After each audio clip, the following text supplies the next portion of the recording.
नमस्कार, बहुत स्वागत है आपका। आप देख रहे हैं भाग्य चक्र और मैं हूं आपके साथ शैलेंद्र पांडे। आज बात करेंगे चंद्रमा के नक्षत्रों की। चंद्रमा के नक्षत्र कौन से हैं और अगर आपका जन्म चंद्रमा के नक्षत्र में हुआ है तो आपकी विशेषताएं क्या हैं, आज इस विषय पर बात करेंगे। हम आज बात कर रहे हैं चंद्रमा के नक्षत्रों की। चंद्रमा के नक्षत्र कौन कौन से हैं और इनकी विशेषताएं क्या हैं। देखिए, चंद्रमा ज्योतिष का सबसे महत्वपूर्ण ग्रह है। इसीलिए चंद्रमा को समझने के लिए उसके नक्षत्र को समझना जरूरी है। चंद्रमा से संबंधित नक्षत्र सामान्यतः शुभ माने जाते हैं और चंद्रमा के 3 नक्षत्र हैं, रोहिणी, हस्त और श्रवण।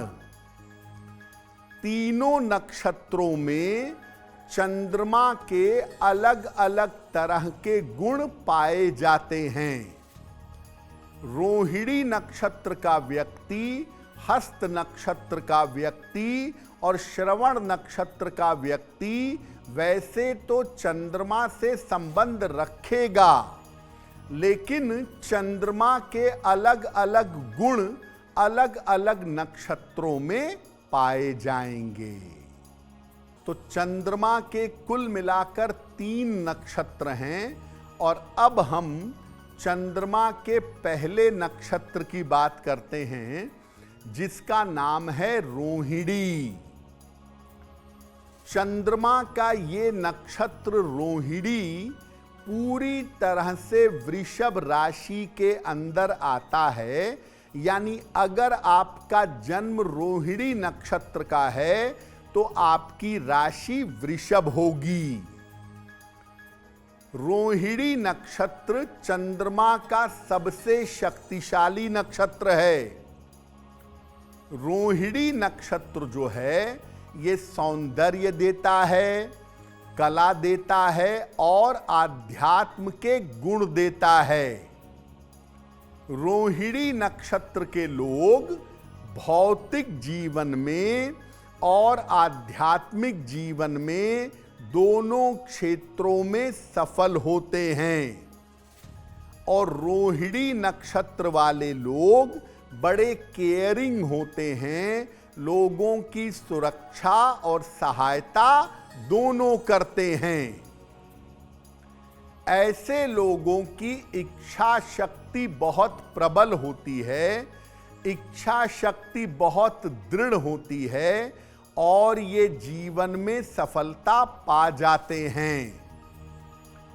इन लोगों की कमी ये है कि रोहिणी नक्षत्र वाले कभी कभी बहुत जिद्दी और बेहद पॉजिटिव होते हैं, अपना अधिकार जबरदस्ती जमाने लगते हैं। अगर रोहिणी नक्षत्र के लोग आध्यात्मिक नहीं हैं तो जीवन में सुकून नहीं मिल पाता, बिना आध्यात्म के ये तरक्की नहीं कर पाते। तो चंद्रमा के पहले नक्षत्र रोहिणी के बारे में आपने जाना। अब चंद्रमा के दूसरे नक्षत्र की बात करते हैं, जिसका नाम है हस्त। क्या विशेषताएं हैं इसकी? चंद्रमा का जो हस्त नक्षत्र है पूरी तरह से कन्या राशि के अंतर्गत आता है। यानी अगर किसी का नक्षत्र हस्त नक्षत्र है तो उसकी राशि कन्या होगी। हस्त नक्षत्र जिन लोगों का होता है उनके अंदर अद्भुत मानसिक शक्ति पाई जाती है और हस्त नक्षत्र वालों के पास बुद्धि भी होती है और वाणी भी होती है। इनके पास बुद्धि और वाणी दोनों का वरदान होता है। इस नक्षत्र के लोग आध्यात्मिक, बुद्धिमान और वाक्पटु, अच्छा बोलने वाले होते हैं। और हस्त नक्षत्र वालों के अंदर दूसरों की समस्या दूर करने की क्षमता होती है।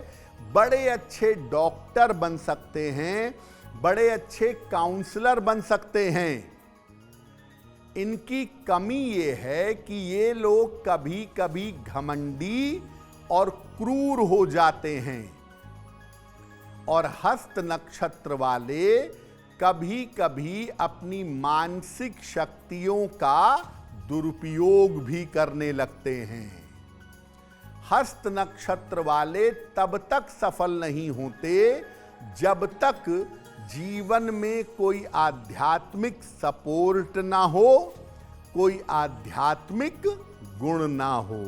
हमने चंद्रमा के 2 नक्षत्रों की बात कर ली। अब चंद्रमा के तीसरे नक्षत्र की बात करते हैं, जिसका नाम है श्रवण नक्षत्र। क्या खासियत है इसकी? श्रवण नक्षत्र पूरी तरह से मकर राशि के अधीन आता है। यानी अगर आपका नक्षत्र श्रवण है तो आपकी राशि मकर होगी। श्रवण नक्षत्र को विद्या का नक्षत्र या सीखने का नक्षत्र माना जाता है। और श्रवण नक्षत्र का संबंध भगवान विष्णु या माता सरस्वती से जोड़ा जाता है। श्रवण नक्षत्र में ज्ञान बहुत होता है, इसीलिए श्रवण नक्षत्र के लोग ज्ञानी और अच्छे श्रोता होते हैं, सुनते अच्छा हैं, ज्ञान की गहराई बहुत होती है। इनको सीखने की और पढ़ने की चाह होती है और सीखने पढ़ने की चाह इनकी जीवन भर बनी रहती है। श्रवण नक्षत्र के जो लोग हैं ये यात्राओं के शौकीन होते हैं और अक्सर अपने घर से दूर बस जाते हैं, दूर रह जाते हैं। देखिए, जहां तक संभव होता है, अब चंद्रमा का नक्षत्र है तो इनके अंदर सहायता करने की आदत होती है। अपनी योग्यता से दूसरों की सहायता भी करते हैं।